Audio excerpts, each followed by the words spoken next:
आता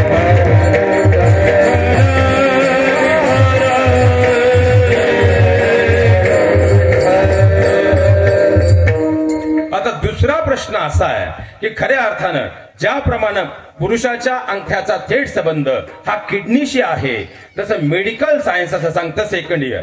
medical science नुसार खऱ्या अर्थानं आपल्या घरातील आईच्या अंगठ्या शेजारच्या बोटाचा थेट संबंध हा तिच्या गर्भाशयाशी आहे. आणि आपण लिव्ह इन रिलेशनशिप मध्ये जगणारी माणसं नाही. विवाह हे आपल्याकडे 7 जन्माचं बंधन आहे. आता महिला मंडळ आपल्याकडे लग्नात जोडवं घालतात ना, ते जोडवं लग्नाच्या महिनाभर आधी घातलं चालतं का? लग्न झाल्यावर 2 महिन्यांनी घातलं चालतं का? लग्नाच्या दिवशी सकाळी घातलं चालतं का? दुपारी हळद लावताना घातलं चालतं का?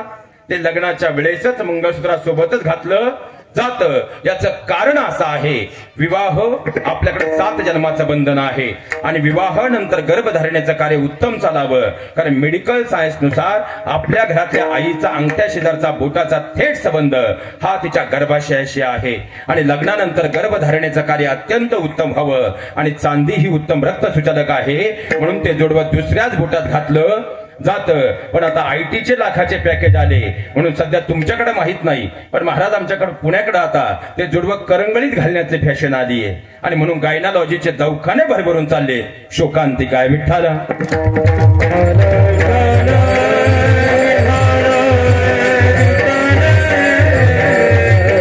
लक्षात घ्या महाराज, मूळ मुद्द्यावर येतो. आता खऱ्या अर्थानं सध्या शेतकऱ्याच्या मुलांना मुली मिळत नाही, इथून आपण निघालो होतो. आता महिला मंडळ उत्तर तुमच्याकडून अपेक्षित आहे. आता आज जर तुम्ही बोलले तर या वर्षी तुमचा पप्या पिवळा होईल, पण आज जर गप्प राहिले पुढचे 5 वर्ष पप्या पिवळा होणार. मला फक्त खरं सांगा, सध्या शेतकऱ्याच्या मुलांना मुली मिळत, यांच्या बरोबर भांडताना जेवढ्या मोठ्यानं घरात बोलताना तेवढ्या मोठ्यानं सांगा, शेतकऱ्याच्या मुलांना मुली मिळत. तुमच्या डोक्यात आहे का 3:30 वाजेपर्यंत थांबायचे? शेतकऱ्याच्या मुलांना मुली मिळत नाही. आपला बाप्या यंदाही पिवळा होईल असं वाटत नाही. यंदा तरी आपल्या बाप्याला गुड्डी मिळेल असं वाटत. बरं जाऊ द्या महिला मंडळ.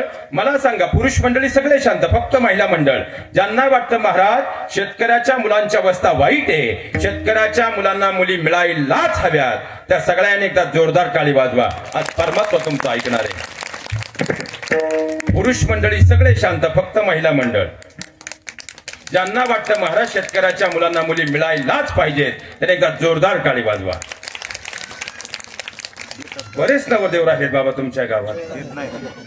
बरं महिला मंडळ तुमची सगळ्यांची इच्छा आहे ना आता शेतकऱ्याच्या मुलांना मुली मिळायलाच पाहिजे. मग इथं बसलेली कोणती आई मला सांगेल महाराज आज माझे डोळे उघडले, आता मी बसल्या जागेवर शपथ घेते का मी माझी गुड्डी शेतकऱ्याच्याच मुलाला देईल. फक्त तेवढ्याच आहे ना, आता बोटवर करा.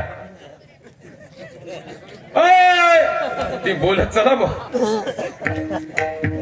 काय लबाड दुनिया आहे महाराज. माझी गुड्डी फ्लॅट मध्ये गेली पाहिजे, पण माझ्या बाप्याला गुड्डी मिळाली पाहिजे. बरं जाऊ द्या महिला मंडळ, तुम्हाला आता शेतकरी जावई चालत नाही, तुमच्या लेकीला शेतकरी नवरा नको आहे. आता पुण्यात आमच्या ऑफिसच्या बाजूलाच महाराज आयटी पार्क आहे आणि ह्या वर्षी आयटीचे जवळजवळ आमचे 90 ते 92 मित्र लग्नाचे आहेत, ज्यांचा पगार 90 ते 92 हजार, 11 साडे 11 लाख रुपये पॅकेज आहे. 500च्या स्टॅम्पवर मी गॅरंटेड राहतो, गादी बरोबर आहे. फक्त त्यांची एकच अडचण आहे बाबा, त्यांना एकही गुंठा जमीन नाही. उद्या येऊ का सकाळचं परत बस घेऊन? किती आहे आपली पोर देतील बोटवर करा. मग तुम्हाला जमीन काय लागती? कारण तुम्हाला ही माहितीये उद्या जर त्याची नोकरी गेली तर कमीत कमी ही काळी आई त्याला उपाशी मारणार नाही. मग माझ्या बहिणींनो एकच विचार करा, जर ही काळी आई त्याला उपाशी मारणार नाही तर काळ्या आईची सेवा करणारं माझं शेतकऱ्याचं पोरग तुमच्या लेकीला उपाशी ठेवेल का? म्हणून हात जोडून विनंती करतो, आता विचार बदला. आणि कदाचित माझ्या बहिणीनं तुम्हाला माझं बोलणं वाईट वाटेल, कारण आज या कुटुंबाकडून जर काही घेऊन जायचं असेल तर पहिली गोष्ट आपण संस्कार घेतली आणि दुसरी गोष्ट खऱ्या अर्थानं दादांचे हा नोकरीचा प्रवास जर पाहिला, त्यांना भक्कम देणारे त्यांच्या धर्मपत्नी सोबत होत्या आणि कुटुंबातलं वातावरण सात्विक होतं, म्हणून त्या कुटुंबाचा हा प्रवास झाला. कारण बायको या शब्दाचा अर्थ आहे बा म्हणजे तुमच्या बाजूला भक्कम उभी राहणारी, य म्हणजे येईल त्या परिस्थितीला सामोरी जाणारी, आणि को म्हणजे कोणासाठीच नाही, फक्त आणि फक्त आपल्या नवऱ्यासाठी जी जगते ती म्हणजे बायको. तर नवरा या शब्दाचा अर्थ आहे न म्हणजे नवऱ्या आधी मित्रत्वाच्या नात्याला समजून घेणारा. य म्हणजे खऱ्या अर्थानं पाहिला गेलं तर व म्हणजे विश्वासाची मूर्तिमंत मूर्ती असणारा, आणि रा म्हणजे श्रमांसारखा एकनिष्ठ असणारा. असे नवरा बायको ज्या घरात असतात त्यांनी स्वर्गात जाण्याची गरज पडत नाही. ते आपल्या संस्कारांच्या वलयातून ते घर स्वर्ग करतात, आणि त्या स्वर्गाच्या मांदियाळीमध्ये जी मुलं जन्माला येतात ती कशी असतात. अभंगाचं द्वितीय चरण. कोणी कन्या पुत्र कोणी कन्या पुत्र